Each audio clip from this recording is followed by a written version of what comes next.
Praise the lord. పునరుద్ధానుడైన యేసుక్రీస్తు నామములో మీ అందరికీ నా శుభాభివందనాలు. బాగున్నారా?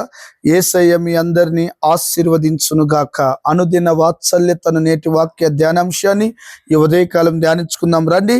పరిశుద్ధ బైబిల్ గ్రంథంలో నుంచి అపోస్తుల కార్యం 16వ అధ్యాయము 25వ వాక్య భాగాన్ని నేను చదువుతాను. వీలైతే బైబిల్ తెరిచి వాక్యాన్ని గమనించండి. అయితే మధ్యరాత్రి వేళ పౌలును శీలయు దేవునికి ప్రార్థించుచు కీర్తనలు పాడుచుండిరి, ఖైదీలు వినుచుండిరి. యేసయ్యకి మహిమ కలుగునుగాక. దైవజనమా, దేవుని పిల్లలారా, ఈ వాక్యాన్ని చదివిన వెనువెంటనే నీ గుండెల్లో ఒక ఆనందం పుట్టుకొస్తుందా లేదా? చాలా మంది స్తుతించడం మానేశారు, చాలా మంది ప్రార్థించడం మానేశారు, చాలా మంది భక్తులమని చెప్పుకుంటున్నారు కానీ దేవుణ్ణి గణపరిచే ఆ శైలిని, ఆ స్థాయిని మరిచిపోయారు. అయితే నేను ఈ ఉదయకాలం మీకు చెప్పదలిచిన మాట ఏంటో తెలుసా? నీవెవరువో తెలుసునా? మామూలు వ్యక్తివి కాదు, దేవుని స్వరూపమై ఉన్నావని గుర్తుపెట్టుకో. నీవెవరువో సాదాసీదా వ్యక్తివి కాదు, సాక్షాత్తు యేసు ప్రభు రక్తము చేత కడగబడి ఆయన సొత్తైన బిడ్డవనే సంగతి నువ్వు జ్ఞాపకం చేసుకోవాలని ప్రేమతో ఈ విషయాలు మీకు జ్ఞాపకం చేస్తున్నాను. అయితే ఈ పౌలు శీల ఒక పట్టణానికి వెళ్ళినప్పుడు అక్కడ పుతోను దెయ్యం పట్టిన ఆమె చూశారు. ఆమె దగ్గరికి వెళ్ళి, ఏ నాచార్యుడని యేసునామములో అని పౌలయ్య గారు ఆ దురాత్మను ప్రార్థన చేస్తే వెళ్ళిపోయింది. ఆ పుతోను దెయ్యం వలన ఆ షాపోడు బాగా లాభం పొందుకుంటున్నాడు. ఎందుకంటే ఈ సాతాను శక్తులు ఉన్న వాళ్ళకి మ్యాజిక్లు, మిమిక్రీలు చేయటం వచ్చు. ఈ పుతోను దెయ్యం ఆ షాప్ దగ్గర కూర్చొని, ఒక వ్యక్తి వెళ్తున్నాడు అనుకో షాప్కి, ఏ బాబు విజయ్ ఇట్రా, మీ అమ్మ కేజీ టమాటాలు తెమ్మంది కదా, అరకిలో నూనె తెమ్మంది కదా అనగానే ఈడు బెంబెళ్ళు ఎత్తిపోతున్నాడు. అరే ఈ దెయ్యానికి ఎలా తెలుసు? వాడు అనుకున్నాడు ఈ అమ్మ ఏదో మహత్యం అనుకొని ఆ షాపుకి వెళ్ళి కొనుక్కునేవాడు. అలాగూ ఈ పుతోను దెయ్యం పెట్టిన ఈ అమ్మాయి ద్వారా ఈ షాపు యజమానుడు బహులాభం కలుగుతున్నాడు. కానీ ఇంటర్నల్గా ఆ అమ్మాయిని సాతాను రోజు రోజు పిండేస్తున్నాడు. ఇది గమనించిన పౌలు, నాజరేయుడని యేసు నామములో సాతానే అన్నాడు. వెంటనే విలవిలలాడి విడిచి వెళ్ళిపోయింది. అప్పుడు ఆ షాపు యజమానుడు, ఏమండి ఈ రోజున నువ్వు బాగుపడతావంటే ఎవరైనా ఒప్పుకుంటారా? చెడిపోగొడతారు, చెడగొడతారు. మందు దాగు మామా, సిగరెట్ దాగు మామా, అరే అదిగా ఆ అమ్మాయి చూస్తుంది లైన్ అయ్యిరా మామా, అరే అటు పోదా, అటు పోతే ఆంటీలు ఉంటారు, ఇటు పోతే వాళ్ళు ఉంటారు. చెడగొట్టే వాళ్ళే కానీ బాగు చేసేవాడు ఎవడైనా ఉన్నాడా?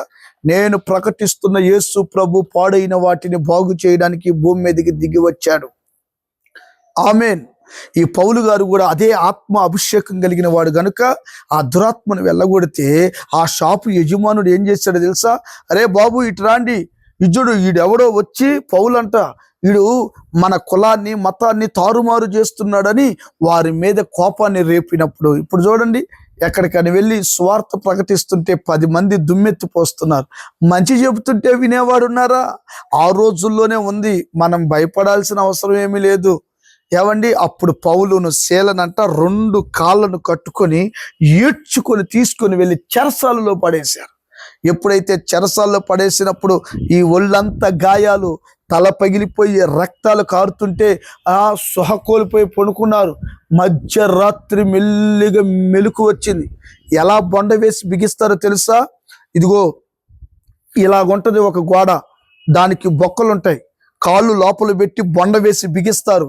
వెనకమాల ఇట్లా బిగిస్తారండి. ఇక ఏమి చేయలేని పరిస్థితి. మధ్యరాత్రులు ఇలా చూసి స్తుతిస్తున్నారంట, ప్రార్థన చేస్తున్నారంట, స్తుతిస్తున్నారంట. నువ్వు ఏ శ్రమలో ఉన్నావు, ఏ కష్టంలో ఉన్నావు, ఏ బాధలో ఉన్నావు, అప్పులనే బాధ, రోగం అనే బాధ, కన్నీళ్లతో నలిగిపోతున్నావు, దారుల కళ్ళల్లో నుంచి కన్నీళ్ళు కాదు రక్తం రక్తం కారుతుందని ఏడుస్తున్నావుగా. ఇన్ని బాధలు వాడికి చెప్పుకుంటూ ఊరూర తిరగకపోతే 1 గంట నువ్వు ప్రార్థన చేయగలుగుతున్నావా? కష్టాల్లోనైనా యోబులాగా నువ్వు స్తుతించగలుగుతున్నావా? ఎందుకు నువ్వు స్తుతించలేకపోతున్నావు? ఎందుకు నువ్వు ప్రార్థన చేయలేకపోతున్నావు? ఎందుకు నువ్వు దేవుని కార్యాలు గమనించలేకపోతున్నావు? నీలో విశ్వాసం చచ్చిపోయింది, నమ్మకం చచ్చిపోయింది. ఏమండి, వారిని వీరిని చూసి నీ భక్తిని పాడు చేసుకున్నావేమో. దండం పెట్టి ఒక సేవకుడిగా బ్రతిమలాడుతున్నాను, ఈ ఉదయకాలం నుంచి నువ్వు ప్రార్థన చేయటం, స్తుతించడం ప్రారంభించు. దేవుడు ఒక గొప్ప కార్యం నీ పట్ల చేయునుగాక. ఆమేన్. చూడండి, అప్పుడు వాళ్ళు స్తుతి ప్రార్థన చేస్తుంటే అకస్మాత్తుగా ఒక అగ్ని, ఒక శక్తి అక్కడికి వచ్చి బండను, వాటి సంఖ్యలను తెంచి, ఏమండి, భూకంపం వచ్చి చెరసాలని తెరవబడితే అక్కడున్న జైలు అధికారి వెళ్ళిపోయారా అని పొడుచుకోబోతుంటే, అయ్యలారా మేము వెళ్ళలేదు, ఇక్కడే ఉన్నాం అనగానే ఆ నీతిని, యథార్థతను చూసి ఆ జైలు అధికారి కుటుంబం అంతా రక్షించబడ్డారు. వాళ్ళు ఆనందంగా ప్రభులో సాగిపోయారు. ఈ వాక్యం వింటున్న నీతోనే అమ్మా, నీతోనే ఓ తండ్రి, నీతోనే యవనస్తుడా, నీతోనే చెల్లి, నీతోనే నా ప్రభు ఈ ఉదయకాలం ప్రత్యేకంగా మాట్లాడాడు. మనసులో పెట్టుకొని ప్రార్థన, స్తుతి చేయి. ప్రార్థన పరిస్థితులను మారుస్తుంది, స్తుతి నీ స్థితిని మారుస్తుంది. ఈ భూమి మీద నువ్వు బలవంతుడుగా మార్చబడదువుగాక. ఆమేన్. తలల వంచండి, ప్రార్థన. ప్రేమ కలిగిన మహాపరిశుద్ధుడైన దేవా, స్తోత్రాలు. ప్రార్థించి స్తుతించే బిడ్డలుగా చేసి గొప్ప కార్యాలు చూచున్నట్లుగా సహాయము చేయమని యేసు నామమున అడిగి పొందియున్నాము తండ్రి. Amen. Thank you. God bless you. దేవుడు మిమ్మల్ని దీవించునుగాక. ఆమేన్.